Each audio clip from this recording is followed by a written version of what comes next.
రాష్ట్రంలో ఉన్నటువంటి అంగన్వాడీ టీచర్లు వాళ్ళ యొక్క డిమాండ్ల సాధన కోసం కేవలం 1000 రూపాయలు పెంచాలని చెప్పేసి మేము ఒక బానిసలుగా పనిచేస్తున్నామని చెప్పేసి ఆందోళనకు దిగినటువంటి సంఘటన. ఈ ఆందోళనకు దిగిన తర్వాత ఈరోజు 15వ రోజు మనం కర్నూలు జిల్లా వెల్దుర్తి మండలంలో ఇక్కడ ఆందోళన చేస్తున్నటువంటి శిబిరం దగ్గర ఉన్నాం. దాదాపు 1,06,000 చిల్లర మంది అంగన్వాడీ టీచర్లు అదే మాదిరిగా హెల్పర్లు కలిపి 1,06,000 చిల్లర మంది ఉన్నారు. వీళ్ళ ఆందోళన ఉధృతంగా కొనసాగుతుంది. తర్వాత ఇక్కడ వారి యొక్క లీడర్స్ ఇక్కడ ఉన్నారు. వారిని అడిగి అంటే ఈ దీక్ష ఎంతవరకు చేయగలుగుతారు ఏందని చెప్పేసి అడిగి తెలుసుకునే ప్రయత్నం చేశాం. చెప్పండి మేడం, మీరు ఎట్లా ఈరోజు రాష్ట్ర వ్యాప్తంగా అంగన్వాడీ సమ్మె 15వ రోజుకు చేరుకుంది.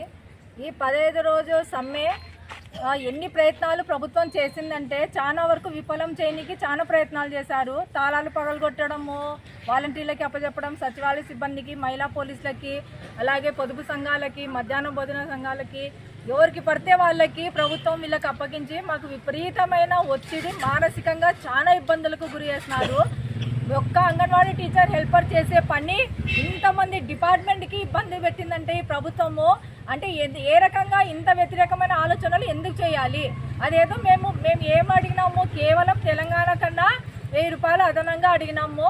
అలాగే గ్రాడ్యుయేటీ అమలు చేయాలని అడిగాము. ఎఫ్ఆర్ఎస్ యాప్ రద్దు చేయాలి, పెన్షన్ సౌకర్యం కల్పించాలి.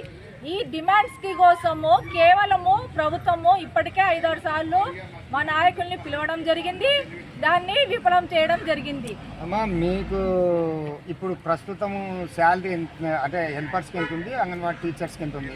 హెల్పర్స్కి వచ్చేసి 7,000 రూపాయలు, టీచర్స్కి వచ్చేసి 11,500 రూపాయలు.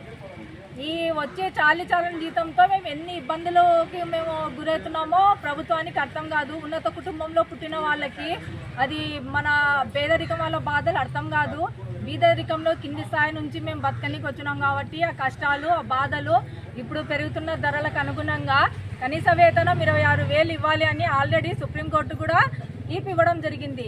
అది కూడా వద్దు, మాకి మీరు అమలు చేయలేరు, కనీసం తెలంగాణ కన్నా 1000 రూపాయలను అదనంగా ఇచ్చినా మేము దాన్ని సరిపెట్టుకొని మేము సమ్మె విరమించుకొని మా విధులు మేము ఖచ్చితంగా మేము చేసుకుంటామని ప్రభుత్వాన్ని కూడా మేము డిమాండ్ చేయడం జరిగింది. ఇప్పుడు మిమ్మల్ని బలవంతంగా అంటే పంచాయతీ సచివాలయాల్లో పనిచేసేటువంటి ఉద్యోగులు అంటే వాలంటీర్లు కావచ్చు, ఇంకోరు కావచ్చు, వాళ్ళని బలవంతంగా తీసుకొని పోయి మీ యొక్క అంగన్వాడీల తాళాలను బలగొట్టి ఇట్లా చేస్తున్నారు కదా, అట్లా చేస్తే మీరు రేపు పొద్దున ఏం చేయబోతున్నారు?